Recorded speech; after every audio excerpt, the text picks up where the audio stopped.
Bonjour, chers frères, chères sœurs. Je souhaite que la grâce et la paix de notre Seigneur Jésus soient sur ta vie et sur ta famille aujourd'hui et pour toujours.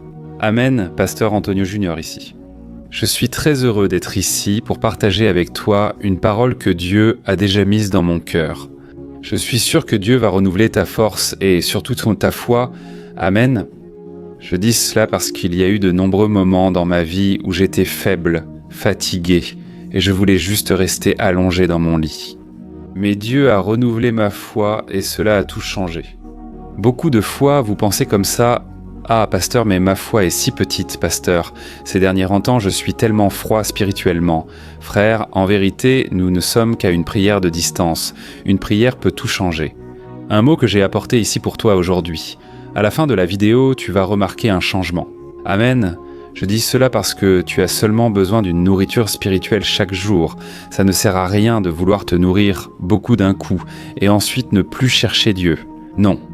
Chaque jour, tu dois être ici avec moi. C'est pourquoi je t'invite à participer à la prière du matin à 5h et à la prière du soir à 6h. Ça a été une bénédiction, frère. Je lis ici les commentaires et cela me réjouit beaucoup. D'ailleurs, j'ai rencontré des personnes dans la rue, à l'église, et elles me disent toujours « Pasteur, tu sais, je te suis tous les jours, je partage les prières dans les groupes WhatsApp et ma famille. Pasteur commence à écouter l'évangile, des personnes que je n'aurais jamais imaginées. Pasteur te suivent. » Frère, je vois que c'est la main de Dieu, la puissance du Saint-Esprit, car cette œuvre n'est vraiment pas la mienne. Je veux vous lire ici un témoignage que j'ai reçu d'une sœur. Elle traversait une maladie que les médecins ne savaient pas ce que c'était. Elle a commencé à beaucoup souffrir parce qu'en plus de ressentir des douleurs, elle perdait la foi, l'espérance, car chaque jour, elle empirait. Frère, j'ai mis de l'huile sur mes mains et prié. Mais c'est Dieu qui a agi dans sa vie, ce n'est pas ma vie, mais c'est Jésus qui est vivant et c'est lui qui a agi. Je veux lire le commentaire. Écoutez ce qu'elle a dit. Depuis le jour où j'ai reçu la prière, pasteur, j'ai été restauré. Je n'arrive plus à rester triste. Maintenant, je vois les erreurs des autres personnes proches de moi. Et je veux qu'elles croient aussi et qu'elles remettent leur vie à Jésus et qu'elles puissent ressentir la présence de Dieu, tout comme je l'ai ressenti pendant la prière. Pasteur, maintenant je prie tous les jours, le matin, à mon déjeuner, l'après-midi et le soir, et cela a été une nourriture pour moi. Et plus je prie, maintenant, plus je ressens la présence de Dieu. Je n'ai jamais été aussi heureux que je le suis aujourd'hui. Je te remercie énormément.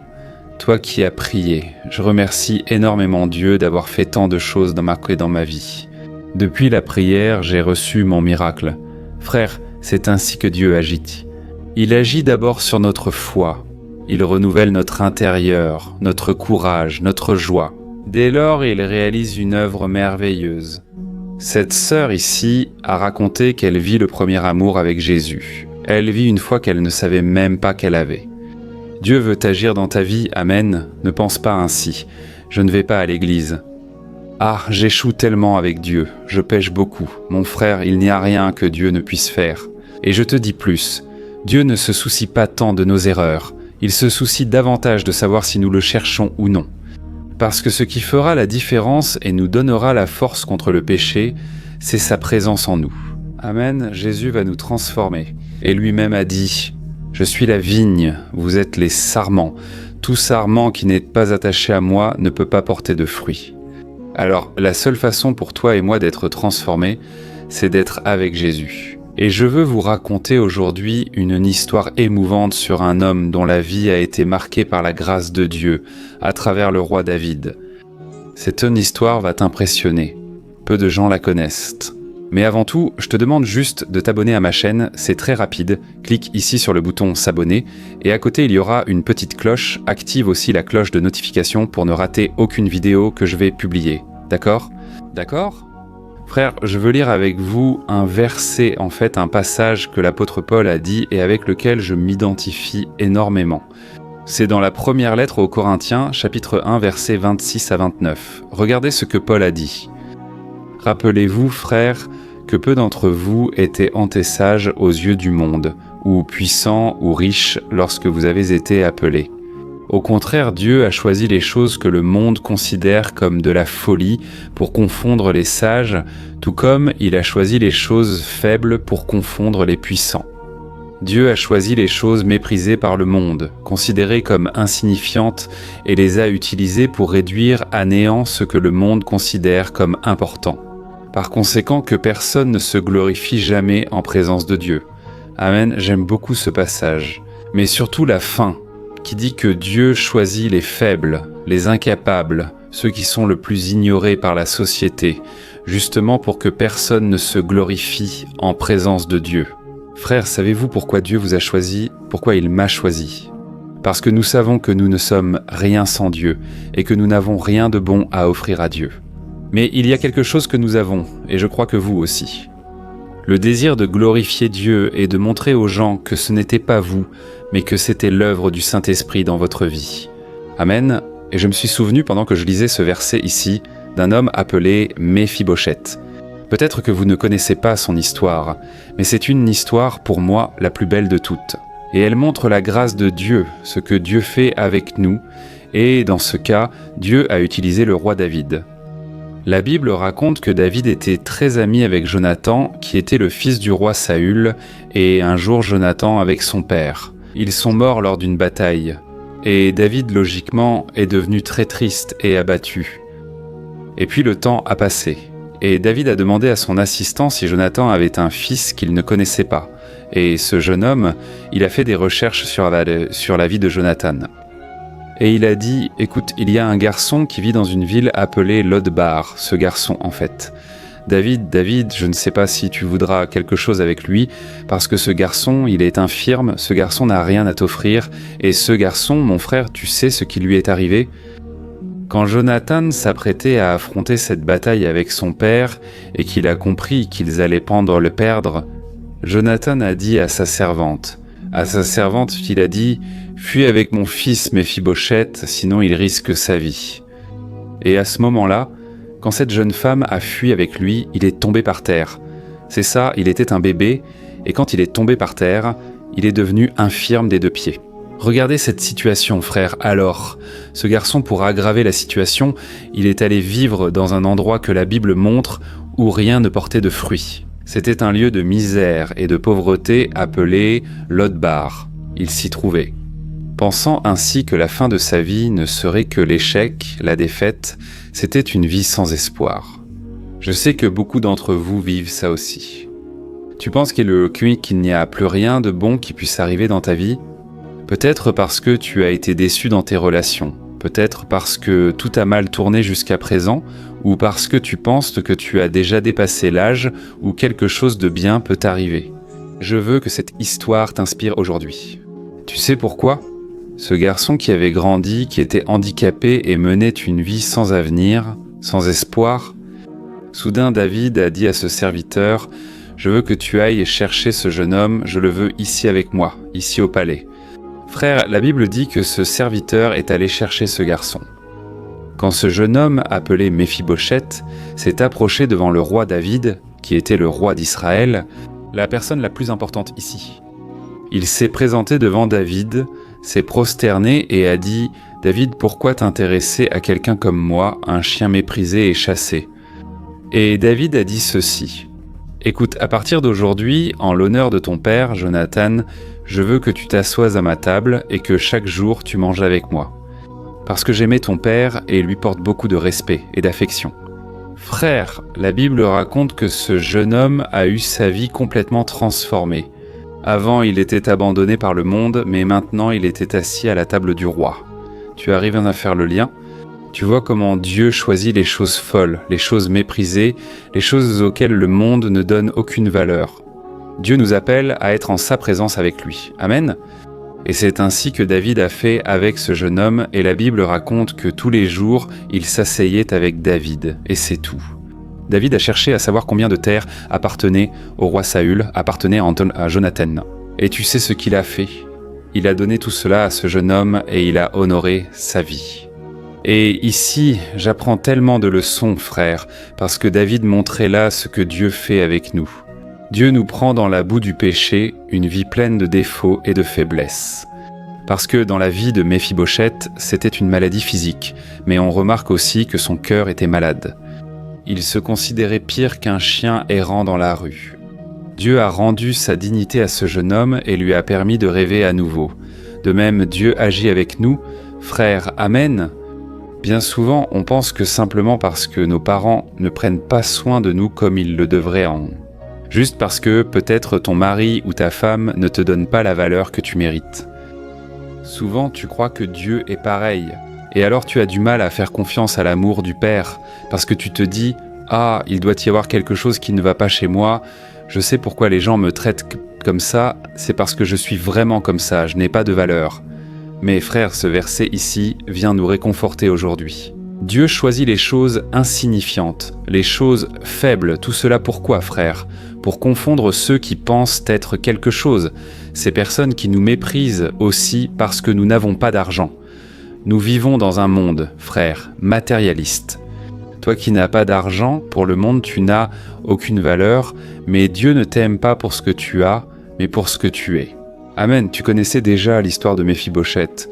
La première fois que je l'ai entendue, ça m'a beaucoup touché. Et là, j'ai commencé à comprendre pourquoi David a été appelé l'homme selon le cœur de Dieu. Frère, il avait des failles, il avait des défauts, mais il a démontré des principes qui ont vraiment réjoui le cœur du Père. Amen. Et une fois, j'ai vu un pasteur dire ceci. Tu sais pourquoi Dieu disait que David était un homme selon son cœur ? C'était un tsirar. C'était comme si Dieu disait « Si un jour j'étais un homme, j'aimerais être comme David. » Regardez comme c'est profond, frère. Dieu, très souvent, s'identifie à nous. Parfois, tu fais une petite chose pour quelqu'un et tu penses « Ah, c'est insignifiant. » Mais frère, aux yeux de Dieu, c'est très grand. Amen. Pour les gens, ce n'est peut-être rien, mais Jésus lui-même a dit « Quand tu offres ne serait-ce qu'un verre d'eau à l'un de mes petits, c'est comme si c'était à moi. » Frères, nous devons être connus pour nous aimer les uns les autres. Pas seulement ceux qui nous aiment, mais aussi ceux qui parlent souvent mal de nous. Ceux qui, bien souvent, ont de la colère ou du ressentiment contre notre vie. C'est précisément pour cette personne que nous devons prier, parce que là, la prière a du pouvoir. Tu sais ce qui se passe alors ? Alors, tu deviens chaque jour un peu plus semblable à Jésus, parce que lorsque tu montres cet amour inconditionnel, lorsque tu vois de la beauté chez une personne qui est là dans la rue et que tu t'arrêtes quelques minutes pour l'écouter, là, tu ressembles à Jésus. Quand tu prêtes attention à une petite dame que parfois le monde a déjà abandonnée, tu ressembles à Jésus. Parce qu'il faisait exactement cela, et il souhaite que toi et moi fassions la même chose. Amen. Alors, à partir d'aujourd'hui, frères, que vous puissiez regarder les personnes dans le besoin, et je ne parle pas seulement de ceux qui manquent de ressources financières. Non, vous voyez, frères, il y a beaucoup de riches là en dépression, cherchant le sens de leur existence, avec un vide existentiel. Et tu peux être utilisé par Dieu pour apporter une lumière, une espérance, et cette espérance s'appelle Jésus. Gloire à Dieu. Alors, frères, maintenant je veux prier pour vous. Et je veux demander que, tout comme j'ai raconté ce témoignage au début, que Dieu a guéri cette sœur. Frère, j'ai oublié de raconter toute la bénédiction, n'est-ce pas ? Je ne lis pas tout le commentaire pour éviter la longueur. Mais elle a été guérie, frère, et les médecins ont été émerveillés de voir la puissance de Dieu. Parce qu'il y a des choses qu'on n'explique pas, n'est-ce pas ? Et bien souvent, on se fie plus à la parole de l'homme qu'à la parole de Dieu. Et dans son cas, elle a été guérie pour la gloire du Seigneur Jésus. La Bible dit que les disciples oignaient les mains avec de l'huile. Ils priaient pour les malades et ils chassaient les démons. Et ce n'était pas à cause d'eux, mais à cause de la foi. Amen. Et ainsi Dieu accomplissait le miracle. Tu crois aussi, alors tu peux prier en accord avec moi. Maintenant, je vais étendre mes mains et, pendant que je prie, tu vas présenter devant le Seigneur ton besoin, ce dont tu as le plus besoin. C'est peut-être un problème de santé. Nous allons prier pour cela aussi. Et tu peux laisser tes commentaires ici. Et à la fin, je veux que tu partages parce que beaucoup de vies n'y peuvent être touchées par cette histoire d'aujourd'hui. Amen, gloire à Dieu. Fermons les yeux et prions au nom de Jésus. Seigneur, mon Dieu et mon Père, je me tiens en ta présence. Je veux te remercier car nous ne méritions pas ton amour. Au contraire, ta parole dit que nous nous sommes tous égarés comme des brebis et que nous avons quitté ta présence.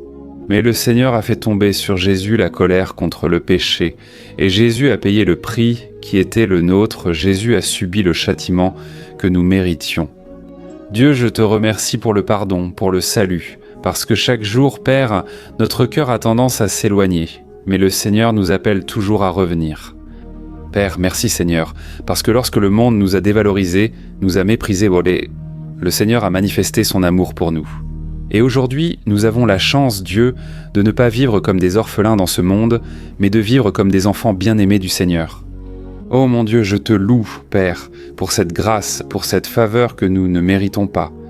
Et simplement, Père, nous recevons ton amour par la foi, croyant que le Seigneur nous aime malgré nous, malgré nos faiblesses. Père, beaucoup ici aujourd'hui se sentent souillés par le péché, mais ta parole nous promet que, si nous confessons nos péchés, le Seigneur est fidèle et juste pour nous pardonner et nous purifier de toute injustice. Seigneur, au nom de Jésus, je te demande maintenant le pardon de nos péchés et je te demande maintenant, mon Dieu, en faveur de tes enfants. Père, j'étends mes mains. Je te demande pour cette femme qui est enceinte et qui souhaite que tu donnes la santé à son enfant. Jésus, cette femme qui a les mains sur son ventre, Père, au nom de Jésus, que tu accomplisses le miracle. Jésus apporte la santé, apporte la guérison nécessaire, agis Jésus. Dans la vie de cet homme au chômage, Père, qui ne parvient pas à trouver d'emploi ni à subvenir aux besoins de sa famille. Ô Seigneur mon Dieu, mon Père, ouvre des portes. Nous sommes ici en unissant notre foi et je crois à Dieu qu'il va témoigner ici, il va venir raconter. Le témoignage, la bénédiction. Père, la porte que le Seigneur lui a ouverte. Ô Seigneur Jésus, je te demande aussi en faveur de ce jeune qui, bien souvent, se sent seul chez lui, se sent abandonné, n'a pas l'affection, l'amour qu'il aimerait recevoir. Ô Jésus, emplis ce cœur de ta présence, Seigneur, tant de prières te sont adressées, Père. Regarde aussi cette personne qui est en deuil, Père, qui souffre de la nostalgie, Père. Souvent, elle se sent seule, abandonnée dans ce monde. Parce qu'il semble que la seule personne qui était une référence, la seule personne qui était comme un phare, s'éteinte pas. Et les CB c'est maintenant éteinte. Jésus remplit cette vie, Seigneur. Montre-lui que si elle est ici sur cette terre, il y a un but, il y a encore une raison, un espoir. Père, au nom de Jésus, je te demande aussi, ô Dieu, en faveur de tous ceux qui pleurent en ce moment, Père, qui sont en dépression, qui sont alités à l'hôpital, qui n'ont pas la force de se lever du lit. Seigneur mon Dieu et mon Père, j'étends mes mains. Ô Dieu, je te demande, oins cette personne, Dieu, de la tête jusqu'à la plante des pieds, qu'elle ressente ton renouveau, qu'elle ressente ton amour, ta présence. Ô mon Dieu, que tout mal s'en aille au nom de Jésus. Je réprimande toute oppression maléfique, tout démon porteur de maladie, causant l'infirmité, je l'expulse au nom de Jésus. Seigneur mon Dieu, pose ta main de puissance pour que cette personne ressente maintenant un renouveau, un soulagement dans son âme. Enlève de ta main, Jésus, toute douleur dans la poitrine. Enlève de ta main toute angoisse, toute rancœur, toute colère, tout sentiment maléfique qui tourmente ses vies. Père, je te demande maintenant, tout comme les disciples de Jésus priaient pour les gens, priaient en oignant les mains avec l'huile, je te demande maintenant, Père, que l'onction du Saint-Esprit brise tout joug. Et que le Seigneur, mon Père, apporte de la clarté dans l'esprit concernant les plans que le Seigneur a pour cette personne. Qu'à partir d'aujourd'hui, elle sache quelle décision prendre et qu'elle n'oublie jamais que ton amour est plus grand que tout dans ce monde, plus grand que nos faiblesses, nos erreurs, ton amour est inconditionnel. Au nom de Jésus, mon Dieu, je prie et je te remercie déjà. Amen. Gloire à Dieu, alléluia.